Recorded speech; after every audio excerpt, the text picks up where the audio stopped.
few weeks ago, I made Scotch pies using a recipe from Ma Brun's cookbook. And while reading the intro to that recipe, I attempted unsuccessfully to pronounce a few Scottish words. In the comments, a lot of you gave me some really interesting information about the Scottish language. I wasn't even really aware that it was a fully separate language to the extent that it is. So I was fascinated and I decided to learn more about it. And probably unsurprising to most of you, the very first thing I encountered when looking at the Scottish language online is the poet Robert Burns, who I had also never heard of. And I discovered that there is a celebration called Burns Night in Scotland every year. Apparently this guy is beloved. And I thought, you know what? Burns Night sounds interesting. There's a dinner associated with it. It seemed very fortuitous. Scottish language, food, everything that I've been interested in recently, everything that I've been fixating on about Scotland for the past few weeks. So I thought I would attempt to make a Burns Night dinner. Now, I am going to be making a vegetarian haggis rather than the real thing. I do want to get around to making a real haggis. There just wasn't time to get everything together.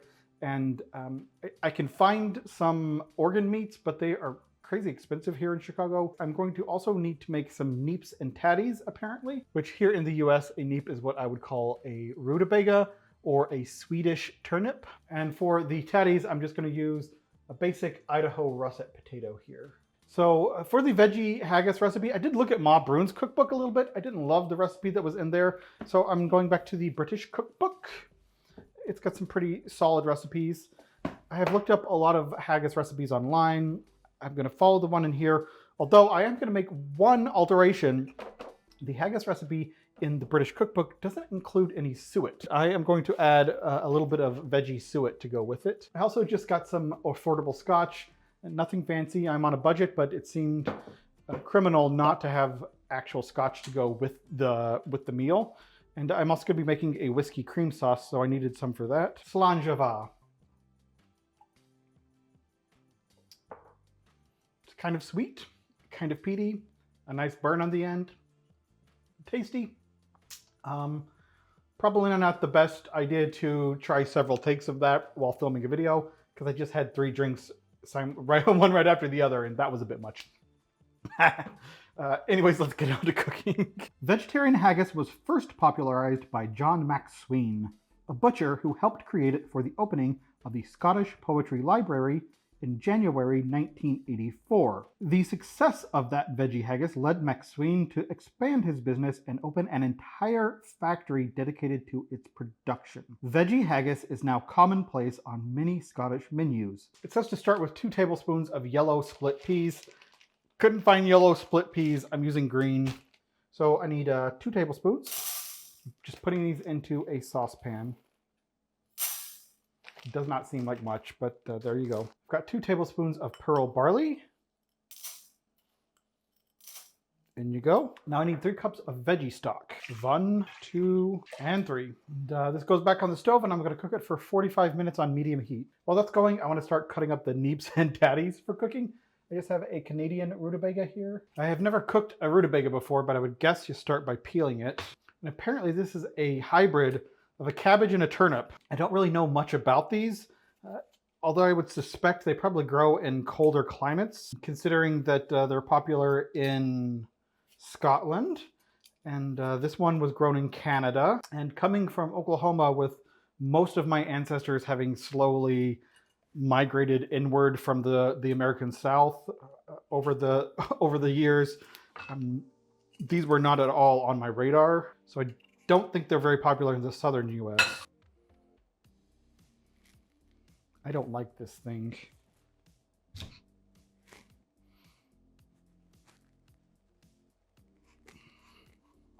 Do not like this thing at all. All right, cutting up that rutabaga was a tremendous pain in the arse. I'm just cutting up the potatoes now. These guys are nice. Good old russets. Friendly American potatoes. I know how they're gonna act. All right, these are cut up as well. Slàinte. What's next? Let's go back to the veggie haggis recipe. All right, I got some other vegetables here that I'm gonna start cooking in a separate saucepan.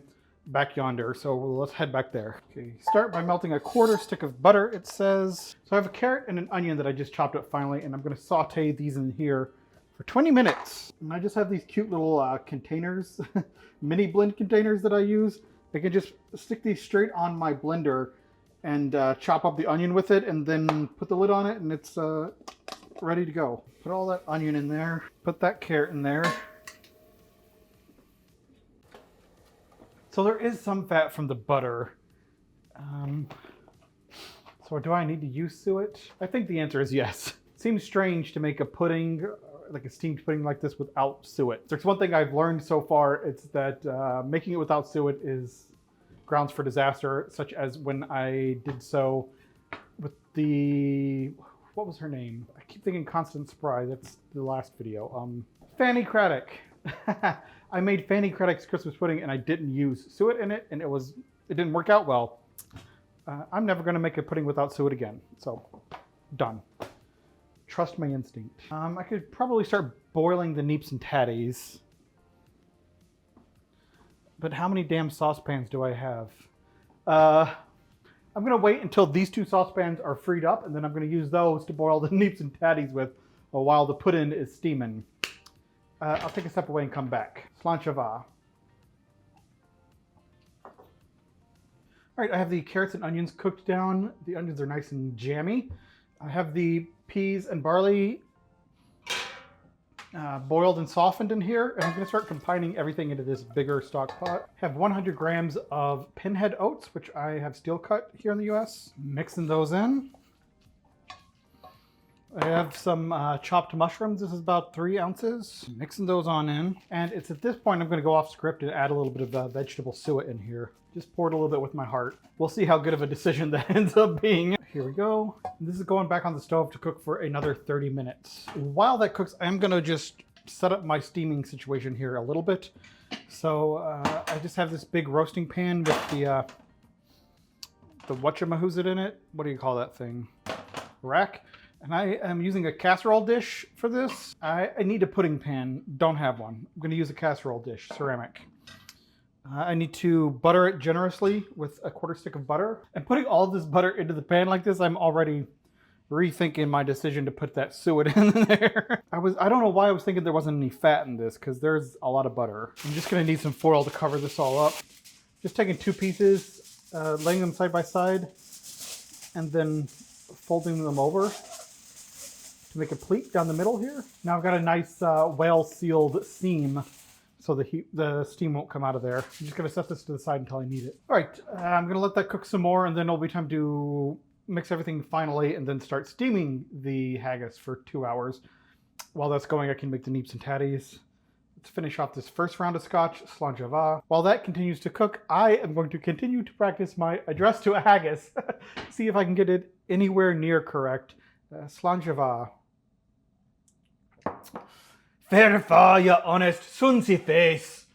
Great chieftain, oh, the puddin race. Okie dokie, this has been cooking down for a bit. Here's what it looks like right now. I did add a little bit more oats into it. It was a little bit loose, probably because I added that extra suet, which maybe I shouldn't have, I don't know.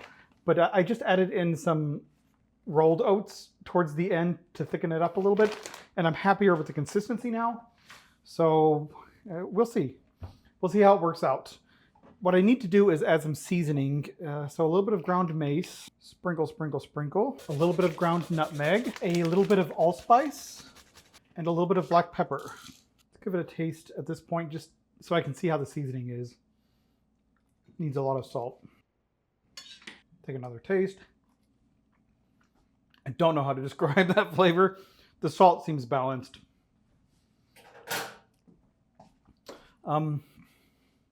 Interesting. Some of the steel cut oats, the pinhead oats, aren't quite cooked all the way through, but it's about to steam for 2 hours, so I bet they will cook all the way through then. And it's an interesting flavor. Tasty, but it's got to cook for 2 more hours, which should deepen the flavor even further. So I want to put it into the pudding basin here, / casserole dish. This suddenly seems like it's too big for my haggis. Should I go smaller? This is definitely too big for this. Huh. Something smaller. Let's try putting the haggis into here. I don't know. It doesn't seem right. Something seems off. That's still not right. I'm gonna try one more thing. Let's move this. I remember how Fanny Craddock had me wrap the Christmas pudding, and I wonder if it might not be appropriate here. So I'm gonna take my haggis and wrap it in waxed paper.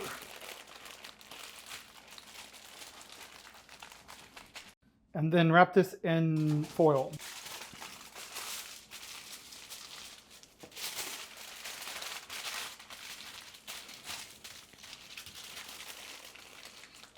I don't know why, but to me that feels much more appropriate than having it in a dish. I don't know, this feels right. So, all right, so I put it in the roasting pan with the water. All right, some more hot water in there. I'm not getting enough to where it's touching the haggis, just enough to where there's a good amount of hot water in here. I'm gonna cover the whole contraption with this foil. Okay, I have the oven at 120°C, which is 250 Fahrenheit. Yes.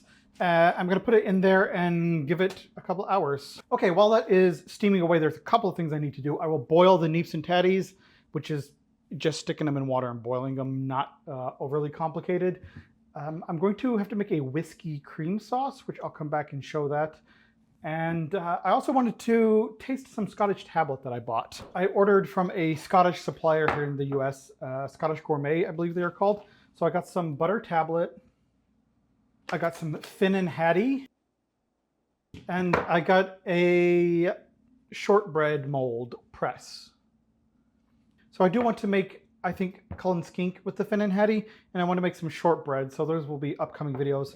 But let's test out the tablet. Nestled in the heart of Scotland, Buchanan's began handcrafting their fine range of confectionery in 1856. Since then, with a commitment to quality and craft, we have become one of Britain's most cherished confectionery brands. Okay. It's like little chunks. It looks like fudge. Like a caramel or vanilla fudge. Oh. It smells kind of, not quite caramel, that's not it. Buttery? It's called butter tablet, isn't it? Yeah, I guess buttery makes sense. Let's take a slunch of ah.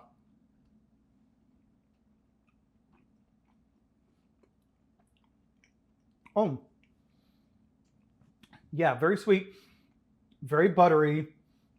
Kind of has the consistency of fudge, a little bit firmer than most fudge I've had, but very similar other than that. But it is a very, kind of like salted caramel and butter had a baby together. Not quite butterscotch. Very tasty in moderation. But you know what would cut through the richness and the sweetness of that butter tablet? It's a little bit more scotch. It's a Burns Night celebration. Have some scotch. Slanchava. Yeah. The butter tablet and the scotch actually go really well together. I don't know why that's surprising, but it's true. Okay.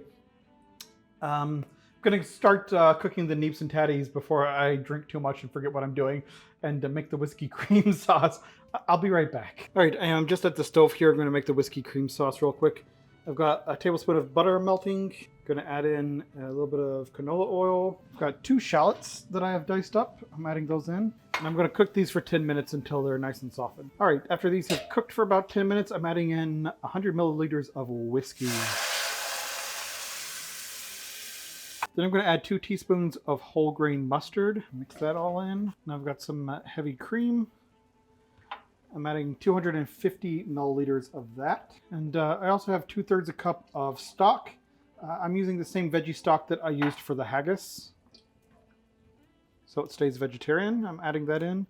I'm going to simmer this for a few minutes and add in salt and a little bit of pepper. All right, I already whipped up the tatties. I just, after I chopped them up, I just cooked them until they were soft, boiled them until they were soft, and then had half a stick of butter in there and then whipped it with a hand mixer and some salt and pepper.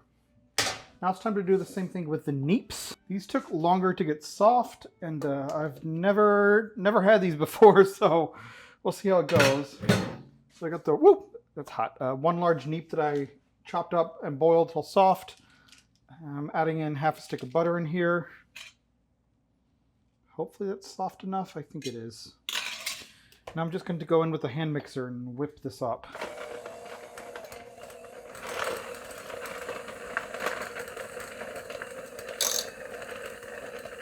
All right, add in some pepper, some salt, and mix that in. This smells like squash, strangely. All right, these will be ready when the haggis is done.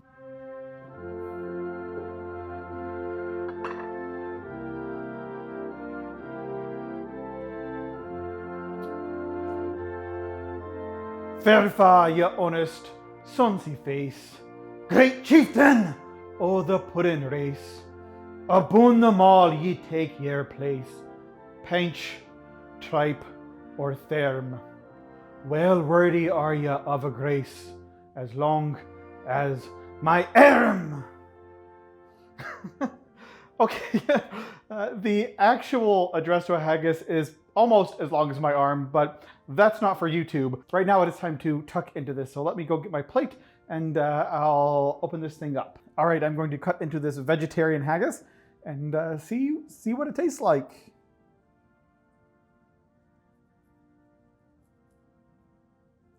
It's a bit anticlimactic, but I bet a real haggis would be more dramatic. Let's see, it's holding together pretty well.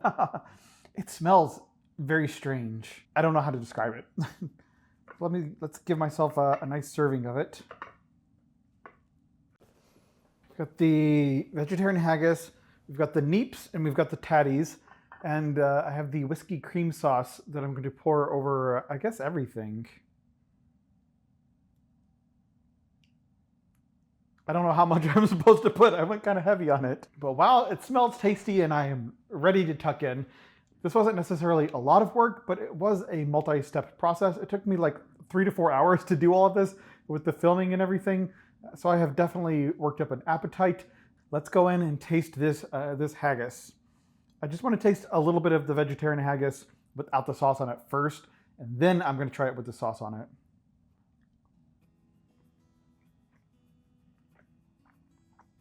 It is surprisingly meaty, considering it has no meat or meat flavoring whatsoever in there. Being completely vegetarian. Oh, there is a little bit of a peppery back end to it. Nice. It doesn't taste like Christmas, which I was worried about with the mace and nutmeg and allspice.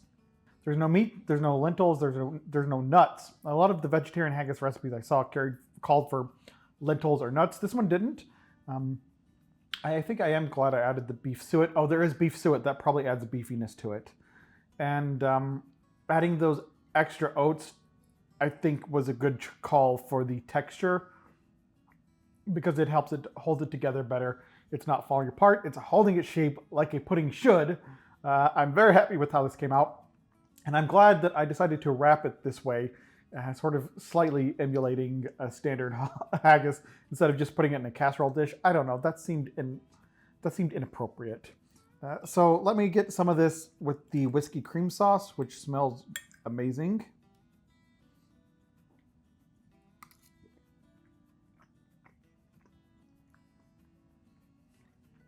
Yeah.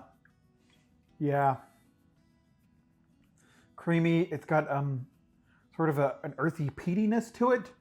And there's a little bit of punch of alcohol still. There's a little bit of the whiskey cutting through. The shallots that I cooked really well, they're adding a nice oniony earthiness too. It all works together and balances it out. I did not know what to expect from this. Vegetarian haggis, Burns night dinner. Oh! I meant to say the Selkirk grace before I ate. Oh no. I am sorry. I was supposed to say grace before I ate. I'll have to say it now and hope that God forgives me for eating before I say it and hope that you forgive me, dear viewers. Okay, I went through all the effort to memorize this. Some him eat and canna eat, and some what eat that want it. But we hae meat, and we can eat, and say the Lord be thanked. I'm sorry for my Scottish pronunciation. I'm doing my best. I'm trying to be respectful of the tradition. The food is tasty. Let's go for the Neeps and Tatties. I'm rambling a bit. Let's try the Neeps, aka Rutabagas. These have the sauce on them. It's just going to be what it is.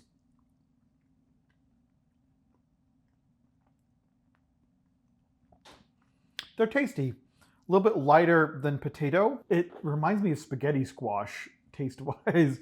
Different texture, but taste-wise, it's like a squash. That might be why I don't have them so much. In North America, squash is a native plant over here, so that's very, very common. I believe that rutabagas are a European import, so maybe they aren't as popular, but definitely taste like a squash. In the future, I would probably stick with a squash instead of the Neeps, but they're tasty. And again, that whiskey sauce, that whiskey cream sauce is making everything just rich and delicious and tasty.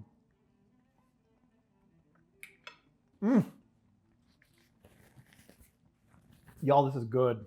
Just a bite of the Tatties. The Tatoes. As some people where I'm from in Oklahoma would call them taters. Which is kind of similar to Tatties, really. Let's take a bite of these taters. Taters is taters, but the whiskey cream sauce, again, tasty. This is out of this world. This vegetarian haggis I love, so it actually makes me more excited to try a real haggis. Oh, that was too big of a drink. Yikes. I was drinking to quench my thirst, not to taste the Scotch. The vegetarian haggis is very tasty. I bet a real haggis would be absolutely delicious. Maybe next year. I do have to, like I said earlier in the video, I have to track down the pluck. You know, I really don't know what I was expecting from this dinner, from this video, but it has exceeded my expectations. I don't know, I've really gotten into it. I'm really enjoying myself. This vegetarian haggis, I'm gonna give it an 8 out of 10. It's tasty. It's real tasty. There's a little bit of a meaty depth to it that it's missing something additional, and I bet it's meat. I bet the additional X factor it's missing is actual meat, but it's really tasty as is. I am thoroughly enjoying this meal. I am so glad that I made it. If you've liked this video, please give it a thumbs up. That helps more than you can know.